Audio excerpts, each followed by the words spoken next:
Bom, boa noite a todas e a todos. Meu nome é Ricardo, eu sou professor do curso de Publicidade e Propaganda do Unipac Barbacena, e o nosso curso, juntamente com a Academia Barbacenense de Letras, promove o ciclo CA200, que é o ciclo de debates do bicentenário do Padre Mestre Correia de Almeida. Na nossa programação de hoje, nós teremos uma palestra virtual com o acadêmico José Geraldo Heleno, que é mestre e doutor em literatura e coautor do livro Notícias do Padre Correia de Almeida nos jornais de Barbacena. Os convidados são o professor Mário Celso Rios, presidente da Academia Barbacinense de Letras, que já se encontra aqui conosco nessa noite. Professor Mário, o senhor quer fazer uma introdução? Sim. Inicialmente, boa noite a todos. Para a Academia Barbacenense de Letras, essa é uma noite marcante, porque estamos comemorando o bicentenário do patrono da cadeira número 1. Inclusive, eu gostaria de lembrar que no dia 4, a acadêmica Ângela Maria Rodrigues Laguardia fez uma palestra alusiva ao homenageado. E na noite de hoje teremos o professor Dr. José Geraldo Heleno. Também se comprometeu a participar o Dr. Paulo Roberto Maia Lopes, que é acadêmico.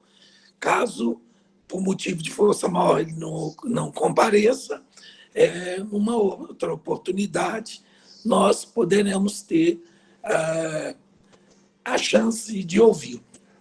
Inicialmente, seria hoje uma data marcante, também no sentido de que haveria uma sessão conjunta da Academia Barbacenense de Letras, com a Câmara Municipal, com a Academia Mineira de Letras, o atual presidente Rogério. Nós tínhamos um pequeno planejamento, entre outras homenagens. Mas, devido às circunstâncias, nós tivemos que fazer muitas transferências, né? E aí nós estamos nessa fase de enfrentamento da Covid, de modo que nós estamos trabalhando um conjunto de iniciativas alternativas. Eu gostaria de deixar também registrado a minha satisfação com todos os que possam assistir o vídeo posteriormente.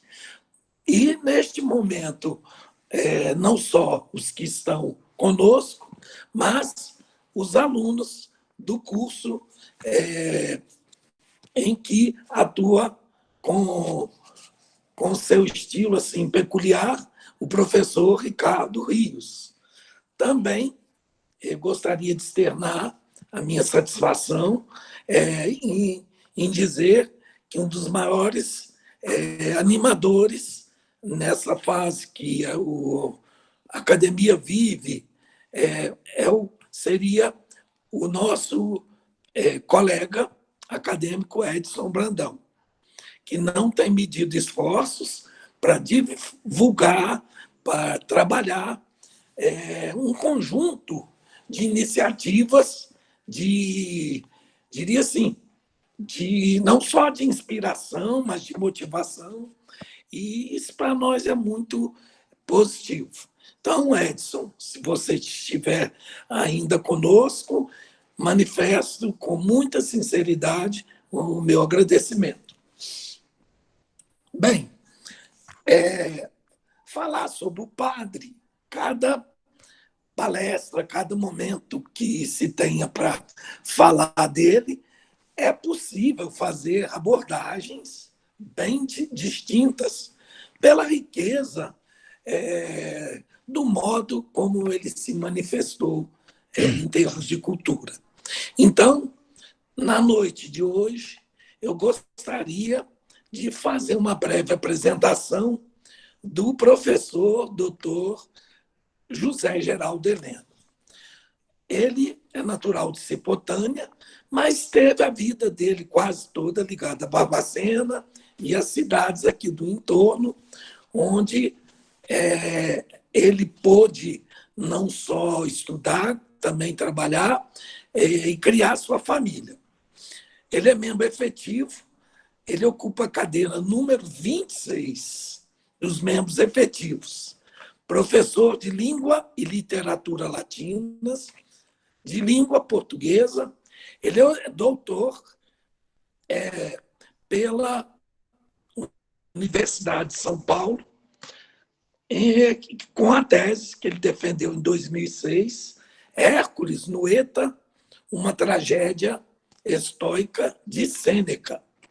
E, algum tempo atrás, proferiu na academia uma palestra muito marcante que ele intitulou Teoria Literária e Prática Literária, seus fundamentos e relações. Também é autor de várias obras sobre a sua cidade natal, contos e outras manifestações culturais e poéticas. Ele poderia mais tarde dizer. Então, em linhas gerais, é com muita satisfação que eu passo a palavra ao coordenador e ao narrador, o professor Ricardo, para introduzir o nosso um convidado da noite, conferencista da noite, professor acadêmico José Geraldo Heleno. Muito obrigado. Obrigado, professor Mário. Antes de passar a palavra ao nosso palestrante, mais uma vez eu queria agradecer aqui o apoio do coordenador do curso de Publicidade e Propaganda, professor Felipe Alvim, ele que está dando aula nesse momento e não pôde estar presente, mas deixou aqui o seu abraço e seu agradecimento a todos os presentes, incluindo aí o professor José Geraldo Heleno, que vai nos abrilhantar agora com uma grande palestra sobre o padre mestre Corrêa de Almeida. Professor José Geraldo, fique à vontade para começar. Boa noite. Em primeiro lugar, agradeço ao artista plástico e acadêmico Edson Brandão, pois foi ele que dirigiu o convite a mim. Agradeço ao professor Mário Celso Rios, presidente da Academia Barbacenense de Letras, ao professor Ricardo Rios, da Universidade Presidente Antônio Carlos, coordenador deste evento. O evento é a comemoração do bicentenário de nascimento do poeta satírico Padre José Joaquim Corrêa de Almeida, que nasceu em Barbacena em 4 de setembro de 1820 e faleceu em 6 de abril de 1905 e viveu toda a sua vida nessa cidade. Eu sou José Geraldo Heleno e tenho uma certa atração natural pela obra do Corrêa de Almeida, desde que tomei contato com ela pela primeira vez. Talvez isto se deva a algumas circunstâncias. A formação clerical, que eu também tive durante muitos anos em seminário, e a minha formação acadêmica, com mestrado em teoria literária, harmônico, né, com o tema que é o estudo, apreciação de um escritor com sua obra literária, e doutor em estudos clássicos, o que também me credencia para penetrar na obra do Corrêa de Almeida, que se inspira especialmente em Horácio, e a minha tese foi sobre Sêneca, Lúcio Aneu Sêneca, um pensador estoico, um moralista romano, e nisso aí nós já temos algumas coincidências também com o padre Corrêa de Almeida, que é satírico e evidentemente moralista. O perfil de Correia de Almeida não é difícil de a gente levantar, porque ele próprio deixa muitas informações sobre si na obra que ele nos deixou, que é uma obra extensa. São 23 livros que ele publicou, todos eles em vida. Deixa informações sobre suas relações políticas, suas relações com a literatura e com os literatos, com os escritores de sua época, no Brasil e em Portugal, sobre as suas amizades, ficamos sabendo, e sobre as suas inimizades também, aproveitando aí uma referência do professor Mário Celso Rios. É óbvio que um escritor satírico não só faz amigos, né? Faz inimigos também. E temos elementos também para entender a sua projeção, tanto nacional quanto internacional. Ridendo castiga-te mores. Ele usa essa epígrafe como em uma de suas obras. É uma frase derivada de uma outra do Horácio, quamquam ridentem dicere verum quid vetat. O que impede que qualquer um, pelo riso, ele diga a verdade através do riso. E me parece que esse é o lema do Correio de Almeida, e custe o que custar, né? Se ele é um poeta satírico, portanto, dedicado a um gênero literário, a sátira, que é dentro de uma concepção geral do cômico. E a sátira é um gênero voltado para a ridicularização. Ela deriva da palavra sátiros, que são entidades campestres, silvestres, marcadas pela irreverência. E, logicamente, a sátira tem o seu lado irreverente. Foi um gênero explorado bastante pelos gregos, passando pelos romanos, onde encontrou também um campo fértil. E entre esses romanos nós falamos de Juvenal e Horácio. E para nós aqui hoje, especialmente Horácio, que é o mestre do nosso mestre, é o mestre do Correio de Almeida. E ele dá muito testemunho do seu apreço, e do seu interesse em imitar mesmo o Horácio. Ele cita constantemente esse escritor latino e o faz em latim, uma vez que Correia de Almeida era um exímio latinista, inclusive professor de latim. Já desde os gregos, os conteúdos satíricos, eles refletem os conflitos entre os nobres ideais e a mesquinhez da realidade social. A sátira se empenha em fustigar, essa palavra-chave, fustigar os maus costumes e, como disse acima, a mesquinhez da realidade representada pelos desvios dos costumes, ou melhor, dos bons costumes. Vejamos o que escreve Horácio em uma de suas sátiras. Eu vou procurar manter sempre as citações em língua portuguesa, porque é mais fácil para todo mundo. Há alguns em minhas sátiras pareço acre demais e que ultrapasso as raias da lícita censura. Vejam bem, lícita censura. Lícita censura. O equilíbrio, o limite, o cuidado, a preocupação com a ideia que fazem do escrito dele os seus leitores. Isso se encontra, isso dá para a gente explicar até pelo mundo em que vivia Horácio, que era um mundo bastante perigoso, que era o mundo do período de Augusto. E o Correia escreve assim: eu amo a sátira rija, e o meu fim é corrigir, bem diferente. bem diferente já de Horácio. E continua. Se não há quem se corrija, ninguém possa corrigir. Então, eu amo a sátira rija. O Horácio diz, alguns a minha sátira, alguns em minha sátira pareço acre demais e que eu ultrapasso as raias da lícita censura.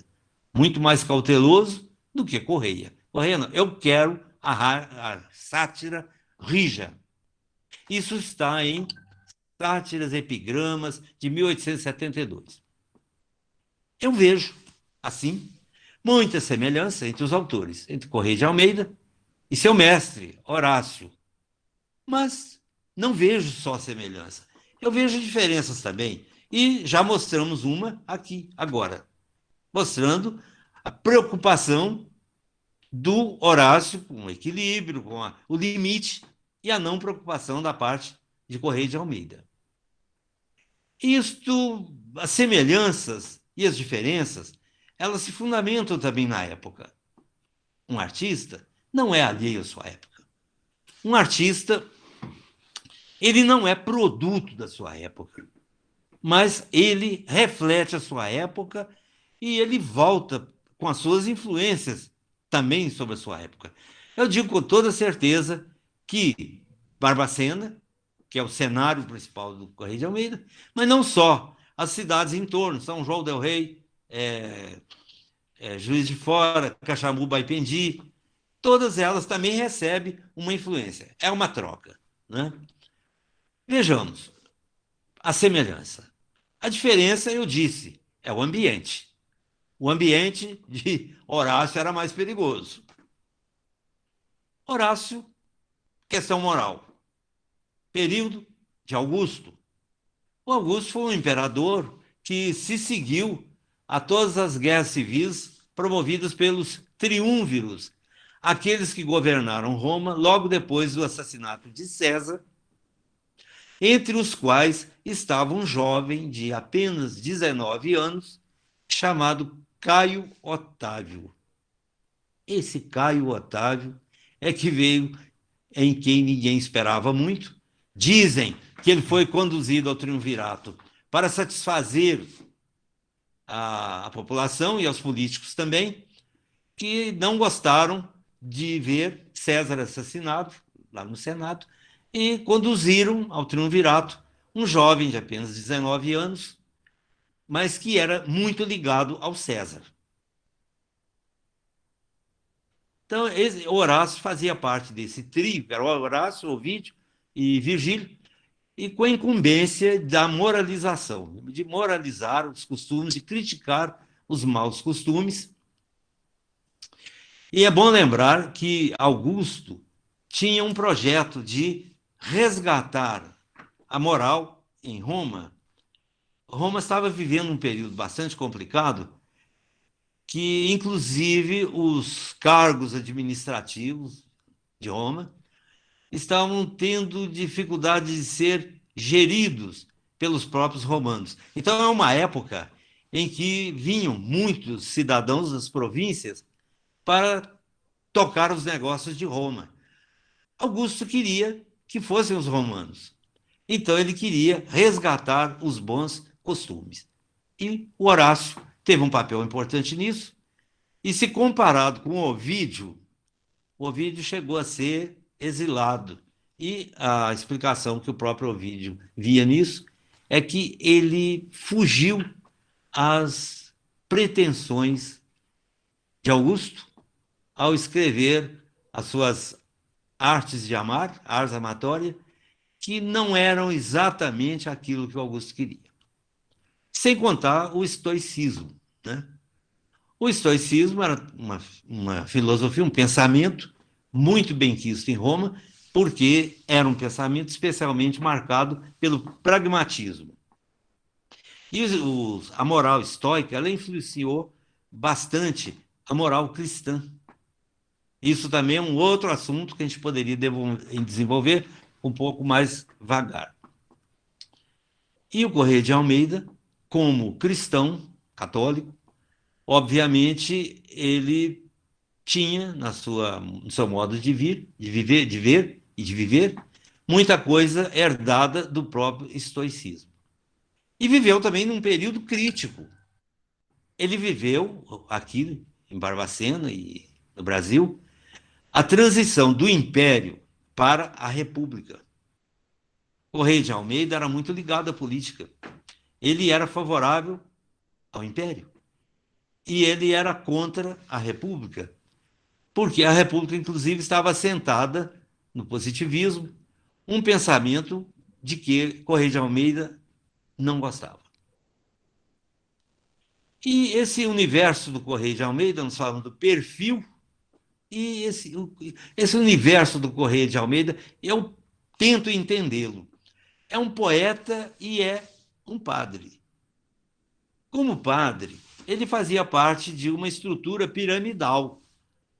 É um teísta, um crente, em que tem no topo da pirâmide Deus.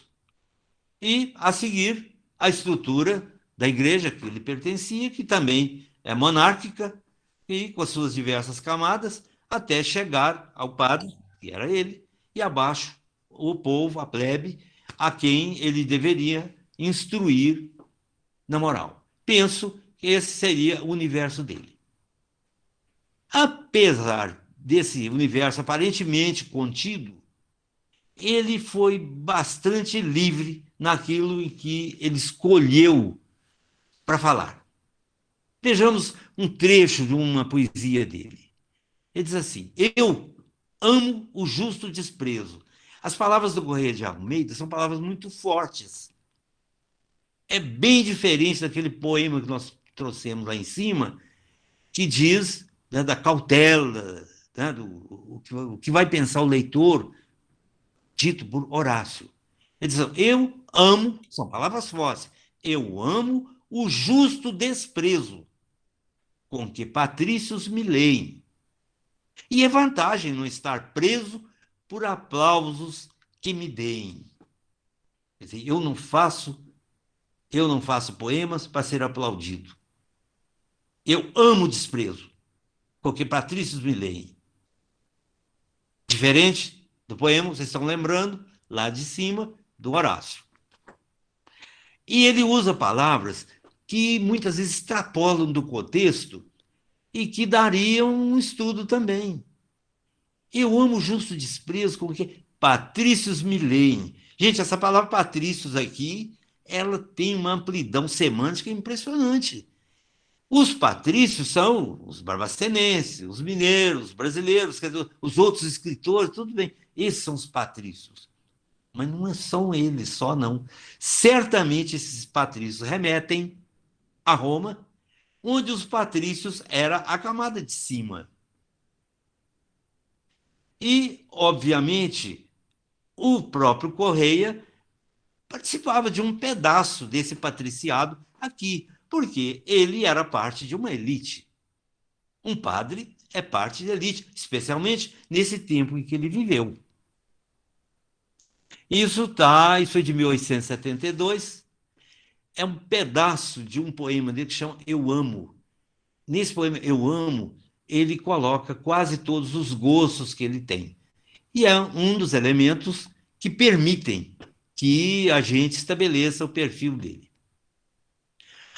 A crítica contida em sua sátira, ela geralmente não é dirigida a um alvo direto.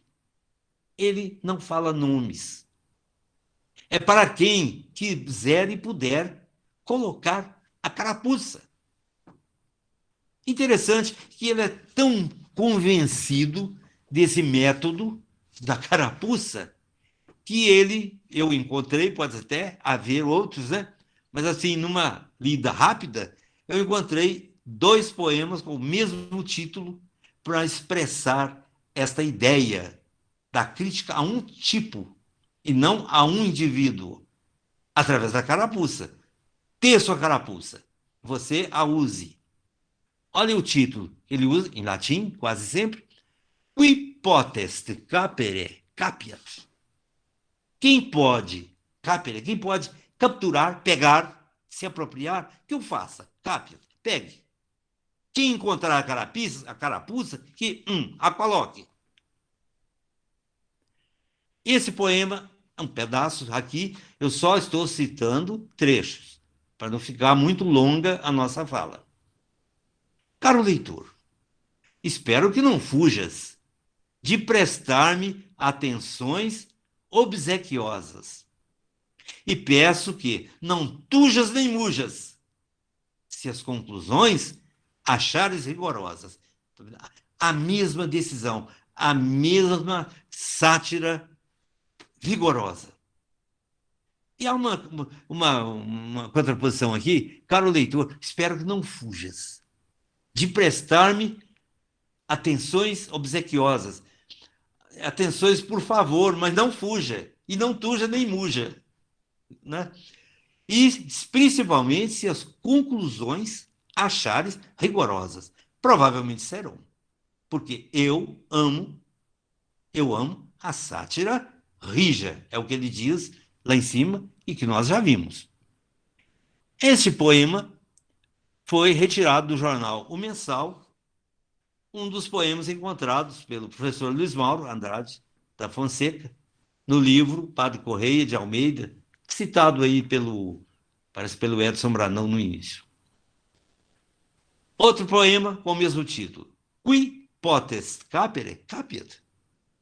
Aí ele diz, deixo, pois, que outras gazetas, cujo rosto aqui se embuça, ou seja, se encobre, aguentem as cacholetas e tomem a carapuça. Né? Cujo rosto aqui se esconde, se embuça, que eles aguentem o soco, as cacholetas, as pancadas e tomem a carapuça. Esse poema, um trecho, né, está em Puerilidades de um Macróbio. Por fim, aqui tem um outro poema que ele diz assim, dentro da política, né? Ele passa por essas áreas todas da sua época. Republicanos de época remota, não é fácil de achardes. Procurai-o. E eu cá me incumbirei de tomar nota. Para os tipos, olhando de soslaio. Olhando de soslaio para os tipos. Por quê? É com os tipos que ele faz a carapuça. Ele não dirige sua sátira direta ao cidadão. Ele dirige aos tipos. Né? E ele olha para os tipos de soslaio. Ele não declina o nome de ninguém. Ele faz a carapuça. E cada um que a use. Aqui eu gostaria de contar para vocês uma coisa que aconteceu comigo. Depois de ter lido a obra do Correia de Almeida, e lendo esse poema de Olhar de Soslaio, isso me chamou muita atenção. Vamos voltar até aqui um pouquinho, quer ver? Olha, olhando de soslaio para os tipos. Pensei assim, eu vou me imaginar Correia de Almeida voltando a Barbacena 200 anos depois. Peguei uma máquina fotográfica, escondida aqui, e desci a rua principal, desde a Igreja da Piedade até a Igreja do Rosário, imaginando ser esse um trajeto que o Correia de Almeida deve ter feito centenas de vezes. Aí eu gostaria que ele fosse projetado, não sei se ele está projetado aí para o pessoal, para vocês verem, acho que não, né? Está projetado? Não. Ricardo? Não, não está. Ah, sim. Professor, está entrando. Pois não. Esse poema, então, como eu disse, enquanto ele projeta ali, eu imaginei o Correia de Almeida então com uma máquina fotográfica escondida, porque o que eu estava fazendo é olhando de soslaio, olhando de forma despistada, não sei que ninguém visse que eu estava fazendo isso. E fotografando de forma aleatória, sem saber o que eu estava fotografando, nem quem eu estava fotografando. No final, eu obtive alguns sentimentos, dos quais nasceu o poema que eu chamo de Inquietude a Correia de Almeida, ou seja, a moda de Correia de Almeida. Eu chamo isso de um fotopoema porque entrecruzam as imagens e também os textos. Eu ainda não vi aqui na tela, não apareceu ainda? Eu vou falando sobre ele, a hora que aparecer a gente Oi, professor. alguma coisa. Ah, o poema já está na tela, tá? Tá? Ele já está sendo projetado aqui. Ah, então só Tá. eu que não estou vendo. Então tá bom.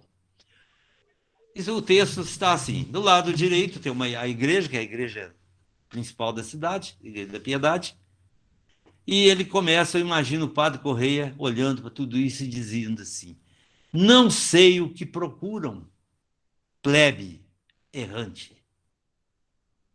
Há pouco mais de um século, isso tem uns 10 anos que eu escrevi esse poema. Ah, e quero fazer uma observação. Normalmente, o poeta não critica seu próprio poema. No entanto, eu vejo aqui uma situação especial, primeiro, porque há 10 anos já que eu fiz esse poema, eu já me sinto outro. E depois o escritor ou poeta tem esse direito de ser leitor também, inclusive daquilo que ele produz. Então, há pouco mais de um século, uns 150 anos, já que a primeira obra dele publicada foi em 1854, eu fustigava aqui. Esse verbo é importante. Eu fustigava aqui. Onde? Em Barbacena, aqui entre a Igreja da Piedade e a Igreja do Rosário.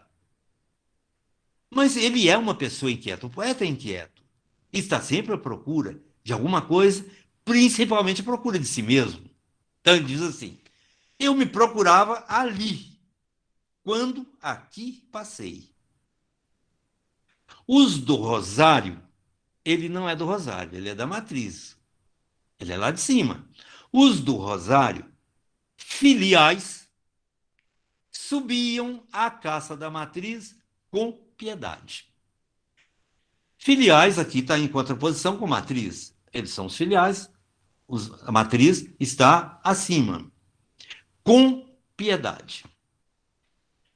Essa palavra também é uma palavra bastante rica. Se você, principalmente, se reportar ao romano, ao latim, a pietas, é um sentimento muito profundo e ele se dirige aos deuses, se dirige à família, aos pais. É uma palavra bastante rica.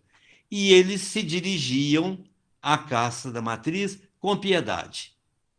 O que o poeta quer dizer com isso? Não sei. Cada um que pense. Os de cima desciam com seus chicotes de correias feitos. Ele viveu um período de escravidão. Então, os de cima desciam no sentido do rosário, com seus chicotes de correias feitos. Correias, pode ser Correia de Almeida, porque ele também chicoteava, uma vez que ele era um satírico, e lutava para estabelecer os bons costumes. E sempre se supõe que o poeta tem uma posição privilegiada. Ele fala de cima, e outras conotações que o poema pode ter. De cima descia com seus chicotes de correias feitos de espancar. Era correia de espancar mesmo, tanto na sátira quanto na realidade social do seu tempo. A correia de minha alma vibra. Mas vibra como? Vibra espancando? Pode ser. Vibra te espancar. Você pode aproveitar o pedaço da frase que está depois da foto e dizer: vibra de espancar. Ou vibra de Almeida, vibra por ser eu mesmo. E quando eu bato, bato em mim. Não é segredo, não é desconhecido de quem leu o Pato Correia de Almeida, que ele usa uma série de epítetos negativos para referir-se a si mesmo. É desmemoriado, caduco, rameão, etc. Então, quando eu bato, bato em mim. Isso está lá nas suas sátiras. Ele bate em si mesmo.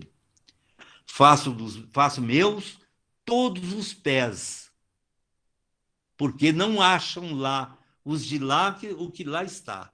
O homem sempre está sempre procurando, e o poeta também. Então, eu faço. Esses pés todos que vocês estão vendo são meus, do poeta. Porque não encontram os daqui, porque não encontram aqui os daqui, correm eles atrás de algum conceito. Último, supremo, perfeito. O conceito é uma palavra importantíssima no Correio de Almeida. Ele é uma pessoa inquieta. E o conceito seria a essência. Eu entendo que o conceito dele seria, talvez, a divindade suprema. Então, correm eles atrás de algum conceito último, supremo, perfeito.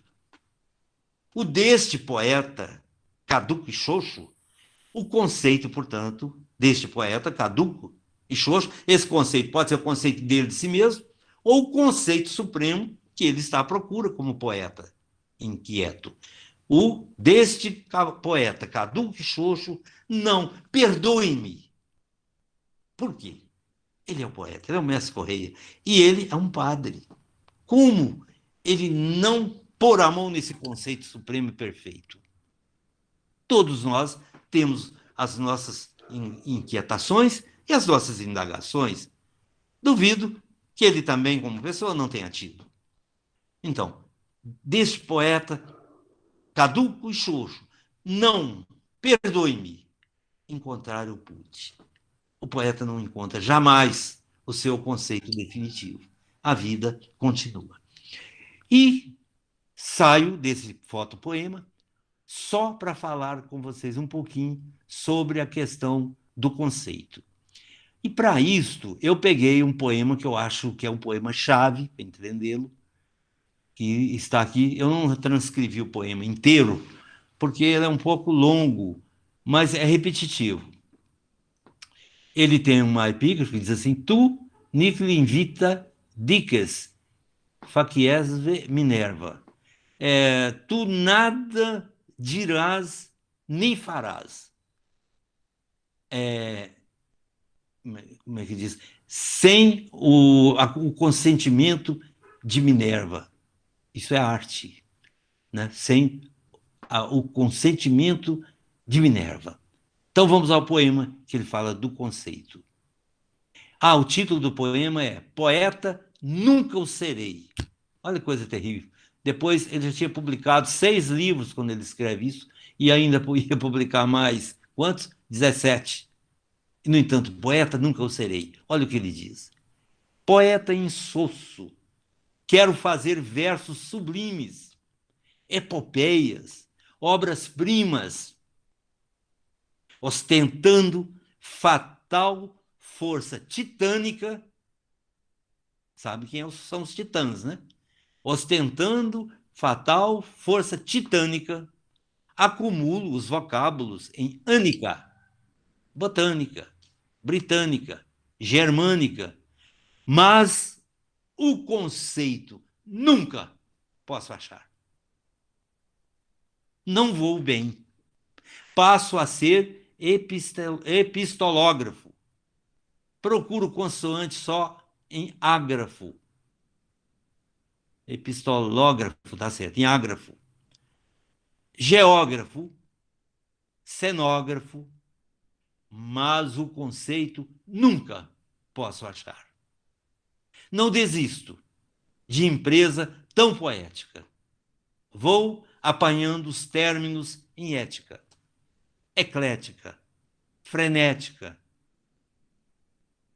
mas o conceito nunca posso achar. É isso aí. Muito obrigado.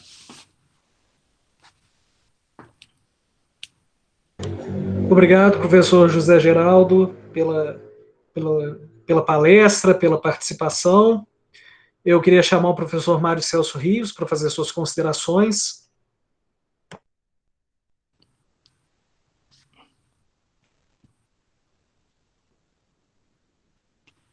Eu acho que eu tenho. eu faço sair daqui. Alô, professor Mário, o senhor nos escuta?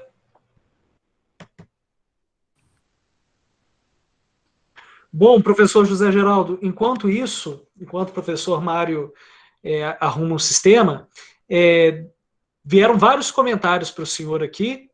O Daltone Nóbrega disse que é um admirador da pessoa e do trabalho do senhor. A Marisa Timpone também disse que admira o trabalho minucioso e sério do professor José Geraldo Heleno. A Dalva Lana falou que estava assistindo. O Daltone disse instantes atrás que, lamentavelmente, teve que voltar ao trabalho, precisou sair da palestra. Deixou um abraço a todos os presentes, especialmente ao senhor, porque seus fotopoemas sempre são admiráveis e a palestra está ótima. A Rosinha disse parabéns pela fala, José Geraldo. A Silvia disse parabéns, professor Heleno, palestra magnífica. O Leandro Oliveira disse parabéns, professor, saudade de suas aulas, como sempre magnífico. O site Barbacena Mais disse aqui que adorou a sua explanação.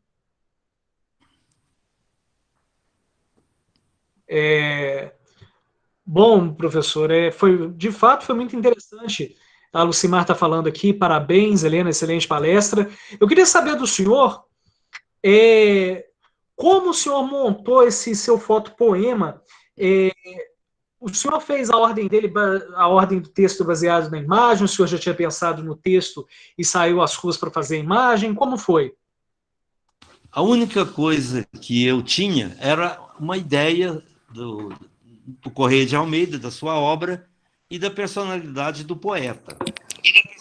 E eu saí à rua desarmado de qualquer projeto concebido previamente, apenas com a máquina fotográfica escondida para capturar fotos aleatórias de soslaio, usando a expressão dele. E após fazer isso, eu voltei à casa, fiz a seleção das fotos que eu acreditava que podiam expressar o sentimento que eu imaginava, que era de Correia de Almeida, e a partir daí montei o poema no Photoshop. Né? Perfeito, professor. Muito obrigado. Professor Mário, o senhor quer fazer alguma consideração? Fique à vontade. Pois não.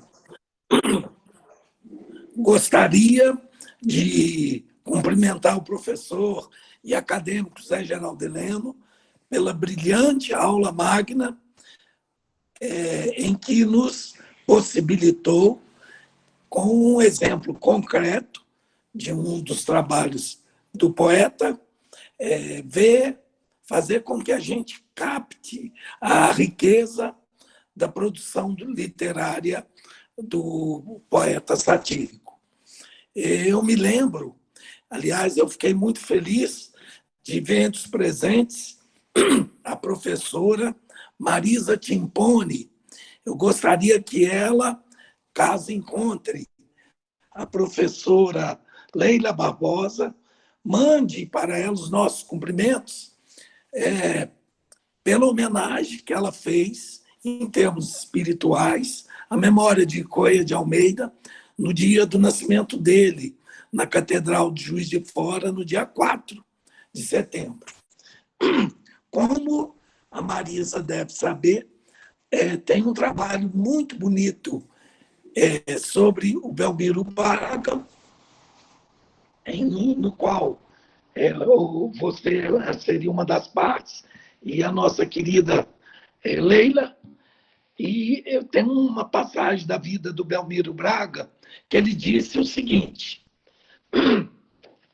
quando o assunto das sátiras do padre Correia de Almeida perder todo o sabor, há de ficar a pureza da linguagem que foram escritas, porque as suas produções pode se dar aquele conceito do padre Antônio Vieira, versos merecedores de se imprimirem em bronze, como as imagens que descrevem. Então, é um momento assim da gente refletir essa referência tão interessante que o Belmiro, que foi um dos amigos do grupo de Juiz de Fora do Correia de Almeida, fez.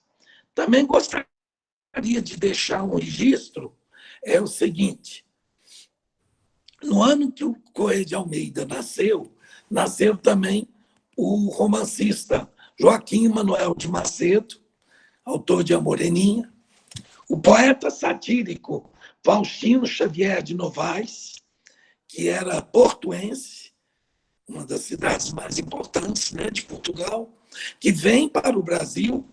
E uma curiosidade, ele deixou uma obra chamada A Vespa do Parnaso, de 1854, exatamente do mesmo ano que o Correia de Almeida lança o seu primeiro livro de sátiras. E outra curiosidade sobre o Faustino, ele era irmão da esposa de Machado de Assis, Carolina, a quem ele dedicou aquele poema célebre. Também uma outra curiosidade, essa aí pode servir para todos os interessados, não só da área de comunicação, mas dos transportes. Um dos contemporâneos do Correia de Almeida foi o Mariano Procópio Ferreira Lage. O Mariano Procópio é um barbacenense interessantíssimo de ser estudado, e espero que no próximo ano, caso aí as pessoas interessadas em estudar, em lançar luzes sobre mineridade, foi de extrema importância. Ele é coetâneo, né? Ele é de 1821, do Correia de Almeida. E também interessado em comunicação. A grande obra dele vai ser Estrada, União e Indústria. Mas antes disso, ele tem uma passagem muito interessante na terra natal dele, Barbacena, a formação dele do Colégio de Congonhas do Campo e a construção da estrada que vai ligar Juiz de Fora a Petrópolis, depois vai ser ampliada, usando a técnica da chamada macadame, que é o uso de pedras, um tipo de brita, combreu, era considerado, na época, uma tecnologia avançadíssima. Então, não só de Barbacena e de Juiz de Fora, mas de todo mundo dessa parte do Caminho Novo, que puder procurar informações a respeito desse vulto brasileiro, e que deu uma grande contribuição em termos de tecnologia, de facilitador das comunicações naquele tempo, eu acho que é super bem-vindo. E é muito interessante os momentos da passagem do padre para o Juiz de Fora e também dele voltando a Barbacena. Então, fica em aberto isso como uma motivação dessa carreira de formadores da cultura e da identidade patrícias, né, Helena? Usando um termo aí que era comum ao Horácio e ao próprio Correia de Almeida. Finalmente, eu gostaria de fazer uma citação aqui, merecida, a algumas pessoas que têm se dedicado a estudar o padre Correia de Almeida. Por exemplo, a professora Maria Marta de Araújo. Com quantos tolos se faz uma república? A professora, a doutora Eliana Petrillo Januzzi, que na UFMG teve um trabalho assim, muito interessante de pegar todos os volumes, me parece que 7, da série das sátiras, e não só estudou, mas como fez um levantamento da grafia, de vários aspectos, e que merece ser publicado. Também uma outra figura interessante seria o Edinaldo. Eu notei aqui que são muitas pessoas, mas só assim para ilustrar. Edinaldo Gomes, que estuda o escritor Bernardo Guimarães, de Lafayette, e compara as polêmicas do padre com as do Bernardo Guimarães na imprensa. Mas existem várias pessoas que estudam o padre, mas das quais a gente não falou praticamente nada. Eu citaria uma das mais interessantes, seria o professor José Américo de Miranda Barros, que, em 1978, criou a Sociedade dos Amigos do Padre Mestre Correia de Almeida. E essa Sociedade dos Amigos Correia de Almeida, ela fica na história pelo nível de interesse desses participantes, e o Zé Américo, naquela época, exatamente no ano de 1982, lançou uma pequena obra, sátiras, epigramas e outras poesias do padre Correia de Almeida, pela cidade de Barbacena, e até hoje o Zé Américo continua incentivando estudos, pesquisas e análise da obra do padre, não só em termos acadêmicos, mas como admirador. Também citaria o acadêmico correspondente Caetano Levi Lopes, que no ano passado, junto com a Prefeitura Municipal de Barbacena, o acadêmico Marílio Andrade, se empenharam na reforma do túmulo do Correia de Almeida. Entretanto, veio a Covid, oportunamente, esse mapa histórico da presença dele é de interesse também a pesquisadores e ao público em geral.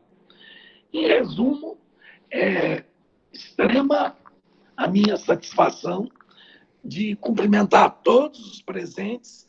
Eu não posso me referir a todos, mas cito Silvia Bolsadas, do movimento Centro de Memória Belisário Pena, que também sempre valoriza esse tipo de estudo, e vários a respeito do Caminho Novo, mas não só isso, como também a obra, as notícias do padre Correia de Almeida. Professor Heleno é um dos coautores, Luiz Mauro Andrade da Fonseca, organizador, Ivana Merendeô, o já citado José Geraldo Heleno, Francisco Rodrigues de Oliveira. É uma obra de 2003, merece ser reeditada, porque é extremamente didática. Também, na oportunidade, agradeço a Subsecretaria Municipal de Cultura, Biblioteca Pública Municipal, pelo apoio. E, finalmente, aos produtores do evento, o Ricardo Rios e o Edson Brandão. Então, muito obrigado a todos. Até uma próxima oportunidade. Obrigado, professor. Apenas para a gente citar, o professor Luiz Mauro teve um problema de conexão e não pôde participar conosco nessa noite, mas a gente deixa aqui a situação. Também estaria conosco o acadêmico Paulo Maia Lopes, mas infelizmente ele não pôde participar. Professor Mário, a gente pode encerrar aqui? Mais alguma consideração? Perfeitamente. Ok, então... O primeiro estudioso barbacenense do padre Mestre Correia foi o fundador da academia, mestre saudoso Plínio Alvarenga.